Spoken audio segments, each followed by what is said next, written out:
एक 4 मंजिला इमारत भरभरा कर गिर गई।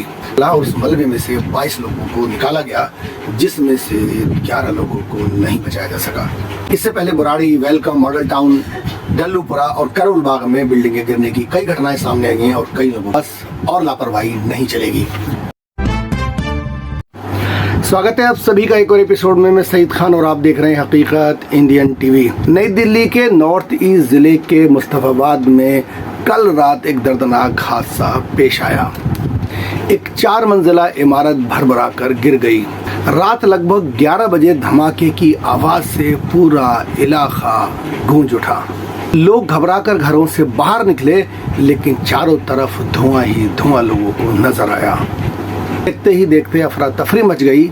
मौके पर पहुंचे स्थानीय लोग और बाद में पहुंचे बचाव दल ने राहत कार्य शुरू किया। दिन भर रेस्क्यू ऑपरेशन चला और उस मलबे में से 22 लोगों को निकाला गया, जिसमें से 11 लोगों को नहीं बचाया जा सका। 11 लोगों का जीटीबी अस्पताल में इलाज चल रहा है, लेकिन इस पूरे हादसे में तहसीन का परिवार पूरी तरह से तबाह हो गया। परिवार में 13 लोग थे, जिसमें से सिर्फ 5 लोग ही बचे। बचने वालों में बड़ी बहू साहिबा, उनके 3 बच्चे और देवर मोहम्मद चांद। साहिबा ने बताया कि वे शादी में शामिल होने के लिए बिजनौर गई थी, लिहाजा वो बच गई।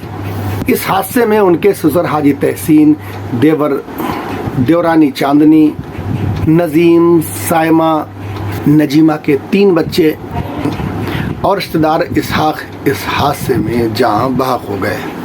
इस परिवार में कमाने वाला सिर्फ एक मोहम्मद चांद ही बचा है। पड़ोसी ने बताया कि मोहम्मद चांद और तहसीन कबाड़ का काम करते थे।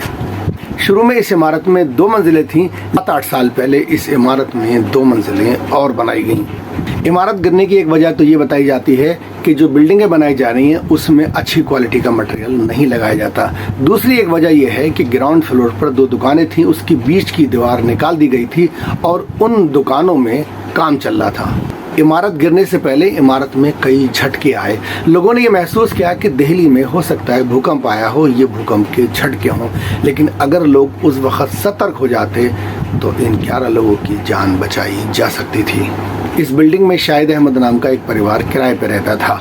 इस वक्त शाहिद अहमद और उनकी पत्नी जो हैं वो जीटीबी अस्पताल में ज़ेरे इलाज हैं और ज़िंदगी की जंग लड़ रहे हैं। उनकी बेटी को छुट्टी मिल चुकी है, लेकिन उनके 2 बेटे इस हादसे में जान बहक हो गए।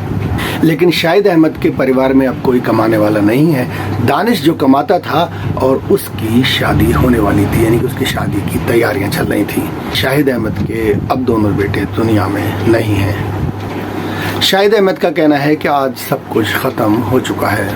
पिछले 2 सालों में दिल्ली में इस तरह की कई घटनाएं पेश आई हैं और कई लोगों की जानें भी गई हैं। इससे पहले बुराड़ी, वेलकम, मॉडल टाउन, डल्लूपुरा और करोल बाग में बिल्डिंगें गिरने की कई घटनाएं सामने आई हैं और कई लोगों की जान गई है। ये दिखाता है कि दिल्ली में अवैध निर्माण और कमज़ोर बुनियादी ढांचे कितनी बड़ी त्रासदी ला सकते हैं। चांद मोहम्मद के एक दोस्त का कहना है, जब वो अस्पताल में चांद मोहम्मद से मिलने पहुंचे तो वो अपने परिवार के बारे में पूछ रहे थे। चांद मोहम्मद का एक बेटा आस मोहम्मद, जो नॉर्थ ईस्ट दिल्ली के 2020 के दंगों में ख़त्म हो चुका है। 25 फरवरी को वो लापता हुआ था और 5 दिन बाद गोकुलपुरी नाले में उसका शव मिला।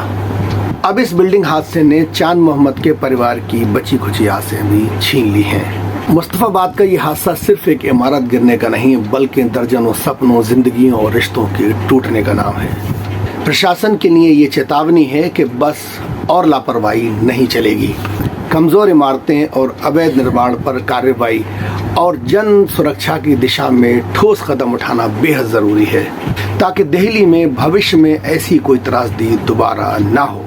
दोस्तों, उम्मीद है ये रिपोर्ट आपको पसंद आई होगी। इस रिपोर्ट को दूसरों में भी शेयर करें और जिन लोगों ने चैनल सब्सक्राइब नहीं किया है वो इस चैनल को सब्सक्राइब कर लें। बहुत बहुत शुक्रिया।